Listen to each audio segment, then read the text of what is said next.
feedback. Hey, what's going on, good people, and welcome back to the channel.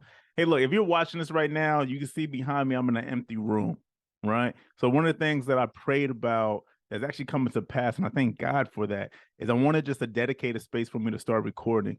Because typically what I'm doing, I'm on the kitchen table, kicking the kids out, telling my wife to go downstairs and play games with them so I can record. The reason why I'm bringing that up here now is because I'm also reminded in this moment that even though I don't have everything yet, and I keep looking back because it's empty, and you probably hear the echo-ness also, probably gonna have to do something to the sound, is that I don't think it takes much for you to do the things that you really desire in life.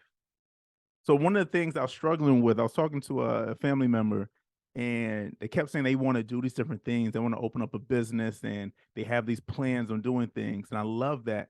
And I talk about this all the time on this pod, but I'm also like, well, you got to look at what you currently have right now.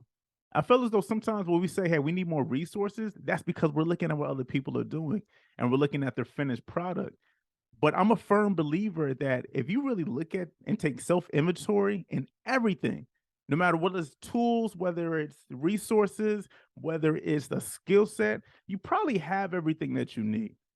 So one of the exercises that I'm challenging everyone to do, if you feel as though you're in that category of where you feel as though you're missing something that's not allowing you to get to the next level, I literally want you to take a pen and a pad and start writing down all the things that you're really good at. And then I also want you to write down all the things that you really have at your disposal. And I'm talking about skill sets. I'm talking about your friends, because I feel as though sometimes we look at what's directly in front of us and we don't really scale out a little bit. Look at your friends and kind of see what they bring to the table and see what you could do there. Whether you could barter some of their skill sets for some of your skill sets, you could leverage their skill sets for whatever it is that you're doing, or maybe you build out a team.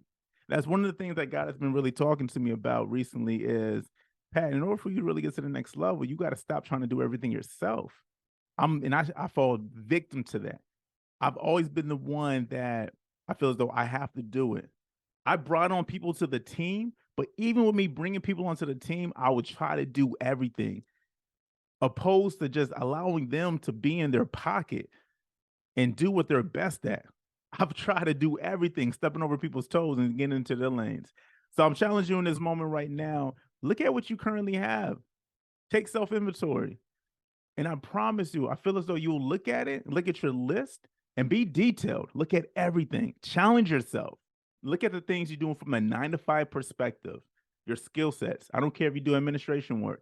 Look at the way you organize different things, different the way you draft your emails. Think about the way you work with people, how you socialize, how you're able to go into a meeting and take good notes. Those are skill sets that many people have. I suck at taking notes. So that's a skill set that I'm not going to write down. I scratch everything out. I'm always misspelling things.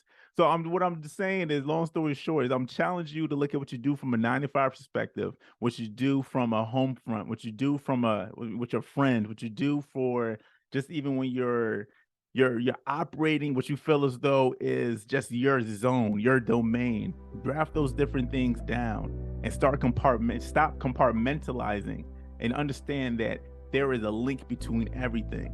I honestly feel as though God has created us and put us in situations for our wholeness. And when we compartmentalize, we're actually stagnating ourselves.